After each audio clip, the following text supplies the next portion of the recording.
غارة الأهداف والنتائج الكبيرة، كلمات تلخص الجولة الثالثة من البطولة الوطنية الاحترافية. فعلى غير المعتاد تم تسجيل 14 هدفا في 4 مباريات، كما أن اللقاءات الأربعة الأخرى والتي انتهت بالتعادل السلبي كانت هجومية بامتياز رغم فشل خط الهجوم في إيصال الكرة للشباك، مما يؤشر على مرحلة جديدة في البطولة المغربية التي عانت ولمواسم طويلة من ندرة الأهداف ومن طغيان الدفاع على أسلوب اللعب.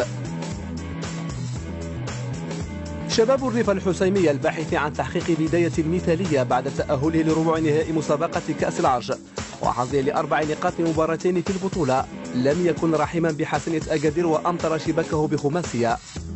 الوفيدون الجدد على الفريق الريفي كانت لهم الكلمة العليا بعد تسجيل الهداف الكاميروني أرنولد سيمون لثنائية، فيما تكافل سلمان ولد الحاج وعبد الصمد لمباركي بتوقيع ثنائية أخرى، بينما جاء أحد الأهداف بنيران صادقة بعد تسجيل لاعب الحسنية محمد بركات لهدف ضد مرماه.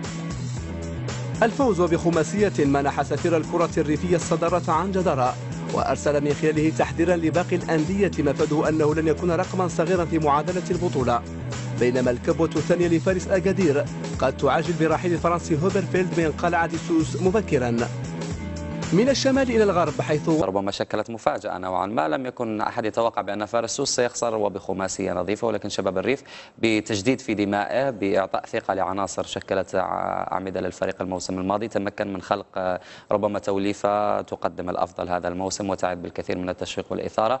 رفقة جماهير أيضا ريفية بدأت تنتظم داخل الترات يعني لتشجيع الفريق ومساندته داخل وخارج الديار. فأولا فريق شباب الريف الحسومي أشر على نهاية بطولة جيدة، فاستطاع أنه يرهق مجموعة من البداية، وبالتالي في هذا الموسم رغم أن مجموعة من العناصر غادرت إلا أن العناصر الأساسية كفاخوري وأرنو بقات في الفريق. نعم. وبالتالي تم تعزيز ولد الحاج وبقات عناصر أخرى تم تعزيزها، ثم وضع الثقة الكاملة في الركراكي رغم الرخصة. فالأليف المسيرين وضعوا كل الجهود ديالهم والثقه في اللاعب، والان يجنون ثمار الاستقرار ديالهم، يسيرون ببطء وبجداره وباستحقاق في هذه البدايه وحققوا نتائج طيبه لا في الكاس ولا في البطوله.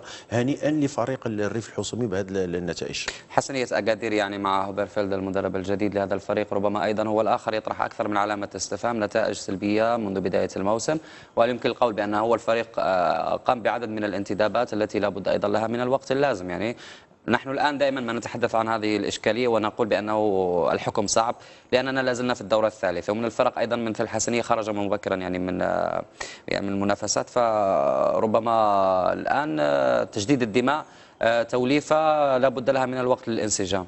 فصحيح، ولكن عاود حنا كنكملوا ديما كنديروا فكره على نهايه الموسم ابتداء من الدوره 20 فريق اكادير عانى الكثير، ثم هذا الموسم مجموعه من النتائج السلبيه لا امام ماس بحصه لا تقبل الجدل، داخل الميدان تواضع امام الجيش ولا فرص حقيقيه للتسجيل، واليوم شفنا الوجه الحقيقي ديال فريق اكادير للامانه. فالجهه اليسرى اللي كانت قويه عند الجيش اللي كان فيها لاعب كالمغراوي فالان ما كاينش، كان فيها لاعب كصلاح الدين فننتقل للكوضيم. نعم. كان فيها لاعب كالبساطي، ثم المهاجم باطنه اللي سجل مجموعه من الاهداف واعطى مجموعه من الاهداف. فهذه الجهه اليسرى اللي كانت قويه فهي غير موجوده اساسا، فيها 4 لاعبين قويين، وبالتالي نقدروا نقولوا الحسنيه الاكادير كتلعب بجهه عرجاء، وحتى الجهه اليمنى جد متواضعه، اضافه لان الحارس المدرب الجديد لا يعرف البطوله المغربيه، وكان اعتقد ربما على انه حداه الحسن بويلاص مساعد اللي كيعرف البطوله، حداه رئيس ابو القاسم عبد الله اللي كيعرف البطوله، ربما الا اقترب لهم غادي يربح شي شويه الوقت، وربما جاوا عناصر اللي هما الاخرين خصهم شويه الوقت، فثلاث دورات غير كافيه للحكم على مدرب وعلى فريق. ولكن ايضا يعني لم يخسر امام فريق سهل، لم يخسر امام فريق متواضع، خسر امام شباب الريف الذي حقق انجازا تاريخيا هذا الموسم بتاهله ربع نهائي كاس العرش. بالفعل، فالحسيمه الان من الفروق القويه، ولكن الحصه هي اللي تدعي الى الجدل،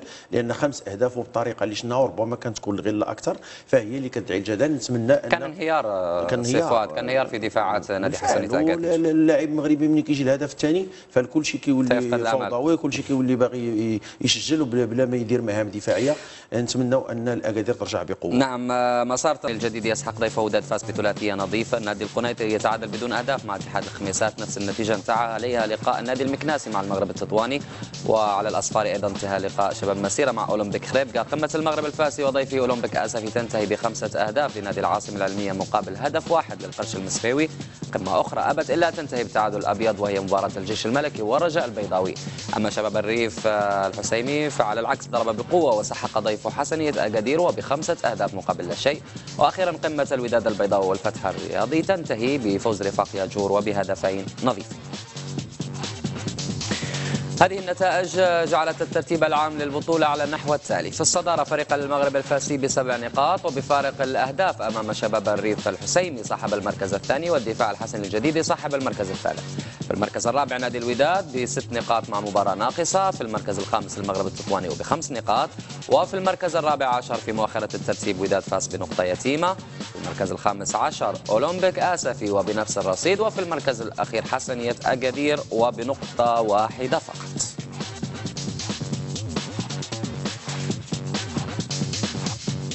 الجولة الثالثة انتهت والترقب والانتظار سيطول، حيث ستتوقف البطولة لأكثر من أسبوعين. فمن المتوقع أن تنطلق في 14 من شهر أكتوبر المقبل، ونشاهد وإياكم البرنامج الكامل للدورة الرابعة.